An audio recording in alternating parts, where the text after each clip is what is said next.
because so many of you have mentored me and have been the families further along the path that I look to. But I'm so grateful for our new friends here and the chance to learn from everybody. So I wanted to start out today with a poem by one of my favorites, Robert Frost. And you probably know it. It's The Road Not Taken. Two roads diverged in a yellow wood, and sorry I could not travel both and be one traveler. Long I stood and looked down one as far as I could to where it bent in the undergrowth. Then took the other, as just as fair and having perhaps the better claim, because it was grassy and wanted wear. Though, as for that, the passing there had worn them really about the same. And both that morning equally lay, in leaves no step had trodden black. Oh, I kept the first for another day, yet knowing how way leads on to way, I doubted if I should ever come back. I shall be telling this with a sigh, somewhere ages and ages hence. Two roads diverged in a wood, and I took the one less traveled by, and that has made all the difference. So I love that poem, and we here together have really chosen the road less traveled in taking leadership and ownership of our children's education, and we kind of take it a whole step further. There's many people that homeschool, but in my family, we've chosen to embrace the Thomas Jefferson education. Everybody applies that differently in their own home, or they don't apply it in their home. But in iFamily, we have chosen that vision because it's really encompassing to a lot of different ideals, but it really is about everybody, including us as mentors and our own children, owning their own education. And we take ownership of our own education. We allow our children to take ownership of their own education, but yet, as our mentors, we are the facilitators and the guides and the resource providers and the everythings to our kids and to those we mentor. So this road that we've walked sometimes is covered in undergrowth with no clearly marked path at times. We're not just following some set curriculum often. We're here on this road less traveled, praying and working and hoping that it will make all the difference in our children's lives so that they can grow up and lead happy, fruitful lives and influence the world for good. And if you're like me, sometimes you wonder if it will make a difference. Like in the middle of the poem, he implies that in the middle that it doesn't seem like which road he's going to take is going to make a whole lot of difference. And I'm sure we've all been there in the trenches and wondering, is this really worth it? Is what I'm doing really going to make a difference? In the poem it says, though as for that passing had worn them really about, and both that morning equally lay, we wonder if the effort that we pour into this journey that we're on will make a positive difference that we're hoping for. I should have asked you, Soraya, what time, or Heather, what time do I have? 9:40. 9:40. Okay, good deal. So the well-traveled road that, may look like public school or just a set curriculum that we're following or whatever seems easier and more clearly marked often, right? It would have been easier to take that road. There's a clear endpoint, there's destinations, there's like markers and cairns along the way to kind of help you know the progress. But often the road we've chosen here in this room is not so clearly marked or delineated. Sometimes it's hard to tell if there is progress. Sometimes, at least me personally, I wonder if I'm running in circles. And if what we're trying to do will actually lead us anywhere. People in this room, we're putting a lot of effort into what we do for our children's education and what we do for our home culture and everything. And it is sometimes when you're in that bushwhacking stage, wondering, hey, is this really going to lead to where I want it to? Are the fruits of my labors, what are they going to be? And we're just all here clinging and hoping that it will make our difference to our children and to a hurting world. So I bet all of us in here have been in the shady undergrowth of just hoping against hope that the path we've chosen is the right one for our children and our family. I know I have been there.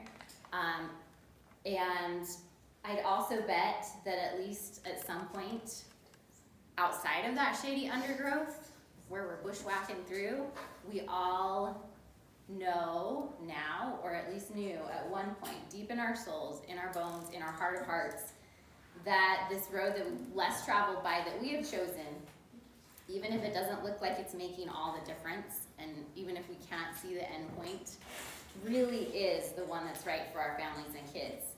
So I want you guys to, right now, just think back on why you decided to homeschool. What prompted you to make that decision? Why did you start down this path less traveled by? It could have been a reactionary decision. It could have been, I wanted to avoid this, or it could have been a more proactive one, but just think on why. What made you start on that? What makes you get up and lead the education of your children each day? What do you hope the difference of taking the road less traveled is for your family and your kids? It's probably going to be different for all of us. What is that difference going to be when this choice that we've made? Think on that for a minute. And remember that there really was a reason that you signed up to do this. Does anyone want to share? Or we can. Michelle. Well, I first thought about it because my aunts did it, and I lived with my aunt when I went to BYU, and so I saw her in action. Right. So she had taken the road less traveled by, but built bridges for me to actually see it in action and want that for my future family. And that was me too. I was my story is I went to enroll I'd never considered homeschooling. I'd never considered anything other than the well-traveled road. And I went to enroll my son in kindergarten, and I just had this really firm impression that's not the place for him. And so my reactionary mode was to check out all the other options. I looked at all the private schools, I looked at all the charter schools, I looked at all the other options because I didn't know anything about homeschooling. And I couldn't find anything that really I thought I was gaining anything by. And then I remembered Jennifer Anderson. Sorry, I'm gonna cry. I don't know why I'm gonna cry. But before Flint was like a baby, and I was we went to church together, and I remembered I had worked with some of Jennifer's kids in the young Sunday school classes, the primary classes, and I was like, Jennifer homeschools. Her kids were awesome and really normal. I'm gonna call Jennifer. And I hadn't, it had been years since I had gone to church with her, and, but yeah, I reached out, and she was like, hey, you can do this. And so it really, the people that do walk the less traveled road, they do make all the difference. And seeing that's the benefit of iFamily, is having families further along the path that you can see. And that gave me so much hope when I started out, because when I started here and I was brand new to homeschool, had no idea what I was doing and had no idea how this was going to turn out or if it was going to turn out, I met families who I saw that were further along the path, and I saw the fruits of their labors. They had adult children that were happy and successful and normal. And they had high school kids that were really digging in and owning it. And it gave me the faith and the confidence to walk that less traveled path, to see that it really was okay. There was hope and evidence that this road that we're bushwhacking through at times, that I was bushwhacking through at the very beginning, not knowing what I was doing, sometimes there is hope that it leads to somewhere good. The results do pay off. And that is one of the strengths of iFamily, is that we're all here together, mentoring each other, and everybody's at varying places along this less traveled path, but we can look to each other and we can help each other. And that was one of the huge benefits in my life, is because I had other moms around me that had a shared vision. We all applied it differently, but we had a shared vision of what we wanted for our children as adults. And they helped and mentored me, whether they knew it or not, whether it was active or not, or whether it was just by example. Like Tasha's adult son, Adam, and he lived in my neighborhood for a while. And I was like, oh, and I'd been at this a while, but seeing Adam and his wife and their little children, I was like, this is where we're going. There is hope. Adam's family is beautiful. And Jace, sorry. Nope, you're good. Jace. Do you have a son named Adam, or am I totally off? I don't know. Jace. Anyway.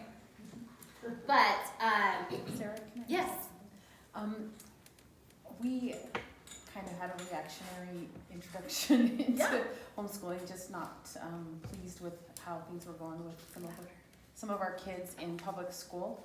And so kind of took that less traveled by road, like really bushwhacking much needed, because it was kind of super foreign in my family. Anyway, and our guinea pig, Keegan, he's just in his second semester in college and doing great. And it's kind of seeing a little bit of the fruits, like, oh, maybe we can do this, and I'm not ruining my kids. But I definitely was on the page of, I could never do that. I remember telling Tiffany Versity when she started homeschooling Vincent, like, wow, good for you. I could never do that. And then when I started, she's like, remember when you said you could never do this? Like, yes, I remember. But I mean, it's just, I love, so in the beginning, homeschooling was kind of my bitter cup. Like, God told me to drink it and I didn't want to. Right. And so I fought it. I did it, but I fought it. Like, choked it down kind of.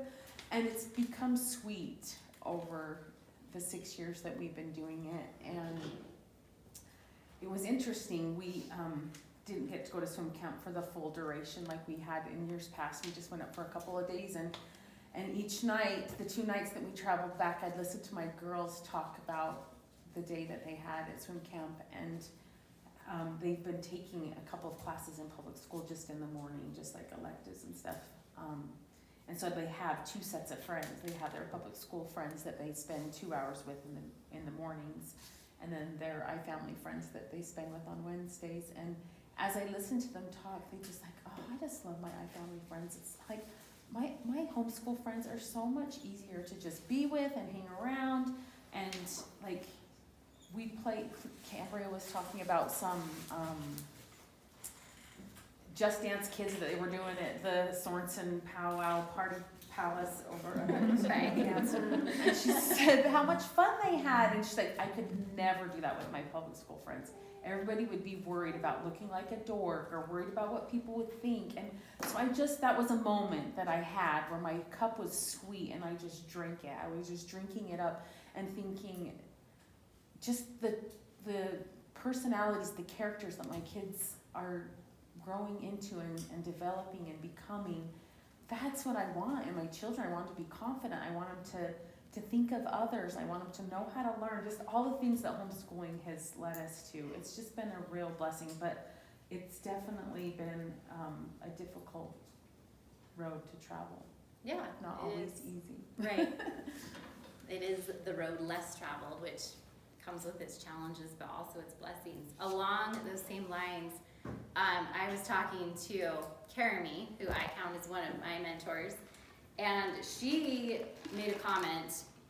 She was quoting her daughter, but that was like a light and a beacon of hope. Her daughter, Bryn, I don't know if all of you know her, but Bryn studied music in New York for her senior year of high school, and then came back and went to college, and she's studying music therapy. She's an amazing pianist and a great musician. And she was talking to Karami, she's home for the summer from college, and she said, Mom, you are like life's accompanist for all of us kids. And that was so powerful to me because it was just, like, I've done quite a bit of accompanying vocalists on the piano before and instrumentalists. And like Bryn, I understand that the accompanist is not the focus or the reason for the performance, right?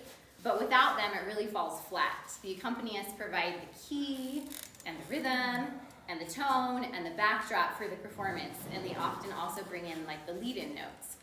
So they, not only do they do all that, you have to be relatively flexible and reliable and roll with the performance. I was just recently accompanying 3 teenage boys. They were singing in church and they weren't that thrilled to do it, but they were willing, and so maybe their practice was like not super up to par, and they kept missing the lead-in notes, but I would just kind of roll through it, circle back, and give it to them again so they could pick it up. And truly nobody but me and their mom knew there was any missed pieces or they missed the lead-in or anything. And so you have to be flexible and reliable and just roll with it. You do your best, we improvise, we help them keep going. But as the accompanist, if you mess up, it's really hard for the vocalist to recover. There's nothing. Yeah. This speaks to me. Because I've been on both ends. Right. Yeah.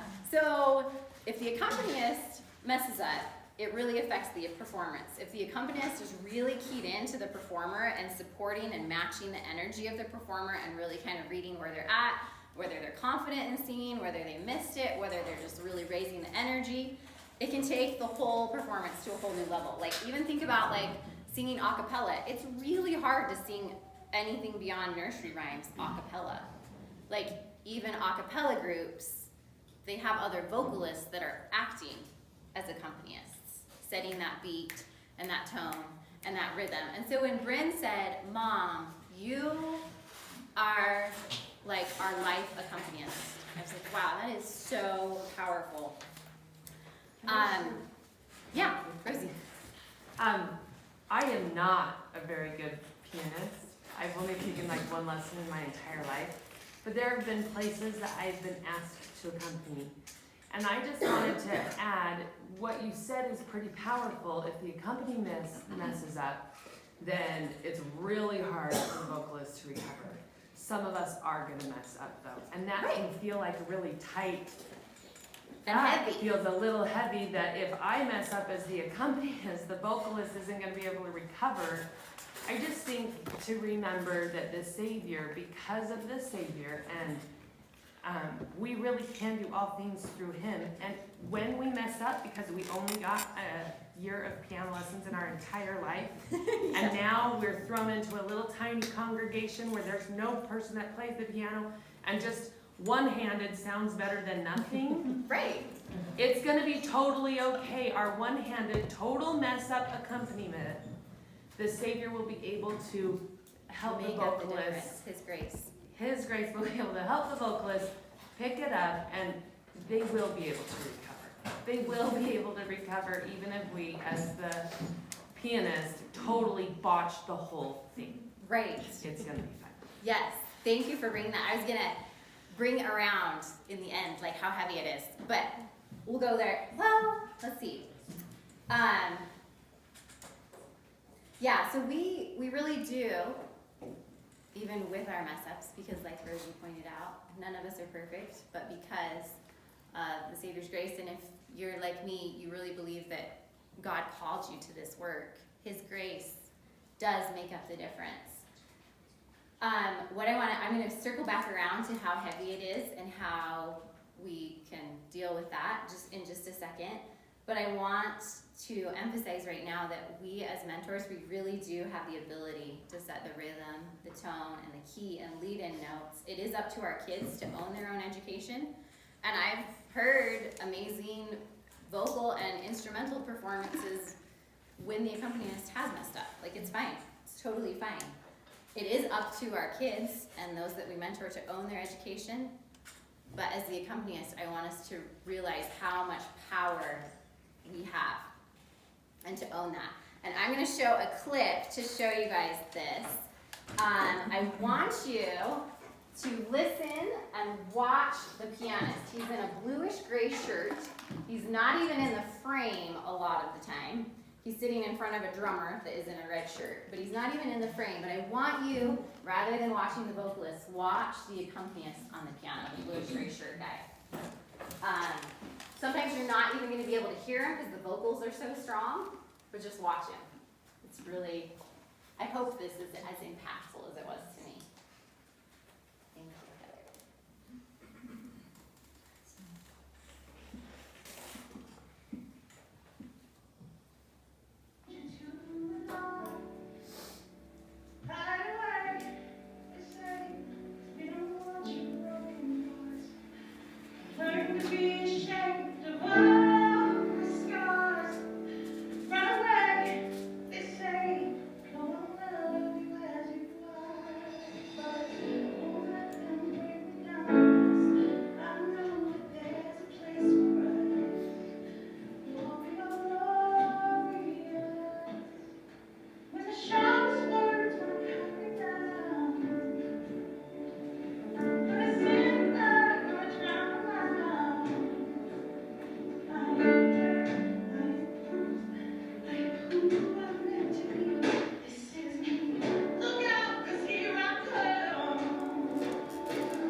strong. He's not even in the frame, but think of what that would have been like without that drummer and that pianist. And like Rosie said, I can honestly bet, like, as into everything as he was, and he's like standing up, pounding on the piano, I bet not every note was perfect. I bet it wasn't. I bet that wasn't a flawless, if he was in a piano competition, I bet that wasn't a flawless piano performance. But yet, he was so into it. Jenny. That is such a beautiful metaphor for motherhood. When Right. I was watching that, I was like, we're oftentimes behind the scenes, making sure things are good, and then when your kids fully come into who they are, and you're like, guys, it's like, this is what we're amazing. Like, look at that. Like, it's coming, it's happening, and you're just like, oh, it's so good. It's so good. So I'm watching that, I just love that at the start, he's totally following her. Like, Right. he's not, he didn't start off with that, he watched her cues, and as Yep. soon as she stepped out, I was on all of them. Yeah, and even in the middle, when like the energy, like it comes back down. So he's like all into it and jamming, and then it gets slow again. I can't even remember the words, I wish I could. But it gets slow again, and he just totally steps back and matches the vocalist's energy again. So, I mean, he's enabling the whole performance and next leveling. Like, did you see him at the end? He's like standing up, like jamming there. He is enabling that whole performance to level up. Rachel. One of the things I loved is that he was part of the performance. He was not somebody that was in the background, just kind of just here so that they can do this. He put himself into it. He became part of it rather than an outsider. Does that make sense? Yeah, yeah, I love that because he's like singing along with the backup vocalist, and he is just in it. And when Bryn told, Bryn told Carrie, who told me, that you, Mom, are life's accompanist. That was just so powerful to me because as mentor mothers and mentors of other children at iFamily, you watch what he was able to do to level up that performance. And I love what Rosie said, that it's not about the perfection. It's about us showing up, meeting them where they're at, and where we're at, and really just pouring our heart and soul into it. Yeah. Okay, so I've been a piano teacher, and, excuse me, I'm getting over a cold. But when I would teach my students, I would say the way that you play music makes such a difference because I can put the same piece in front of 3 students, and the way that they play that has such a different expression. And so if we get up there and we just hit the keys, right, or we just hit the keys like this, when you're doing forte, you know, as opposed to pianiste, whatever, you know, yes, thank you. It makes such a difference, and so the way that we wake up in the morning, when we feel like it's a burden, and we've got to get it done, and we're trying to push through, like our kids feel that energy. Yep. And yes, some days they wake up and they're like, I'm not in the mood. Like, I don't want to do this. And if we're energetically in this space of going, okay, I'm just going to get up there and do the thing. Go push the As right opposed notes. Yeah. to how influential, like, what energy we vibrate first thing into that day will affect the impact that you have Absolutely. on your audience or your lead singer, because if they got up and you're just sitting there like this, plucking through the keys, they're not gonna feel that impact, so I loved seeing him. And one of the things that I learned, I love that. One of the things I learned as an accompanist is often you're really timid, you don't want to overpower the vocalist, but especially with the choir, and especially with the children's choir, the louder you play, the louder they sing. Yeah. And that's just really powerful to me, and I just want you guys to know how influential we are. That we truly are our children's life accompanists. I mean, look at all we provide and do for them. And as we walk, like Rachel said, we are part of the performance as we walk this educational path with them. And like Rosie said, yeah, we're gonna stumble. There's gonna be rocks on that road less traveled. There's gonna be, thistles or whatever. there's gonna be those bumps along the way, but when we recognize that we are the accompanists and that we really do have the power to help our kids get to the next level, when we meet them where they're at, and when we, like, I'm sorry, is it Emily? Cynthia. I'm really bad with names today. Cynthia, sorry.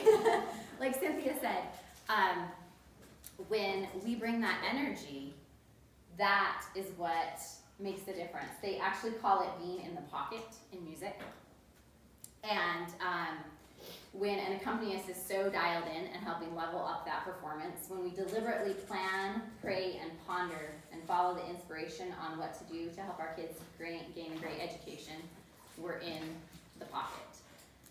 If you extrapolate that to another metaphor, the road less traveled, it's like the compass in somebody's pocket. We're helping them guide the way. They're still lost in it, but we're helping guide. And it's heavy to know how influential we are, but what a chance to make a colossal difference and help our kids take it to the next level.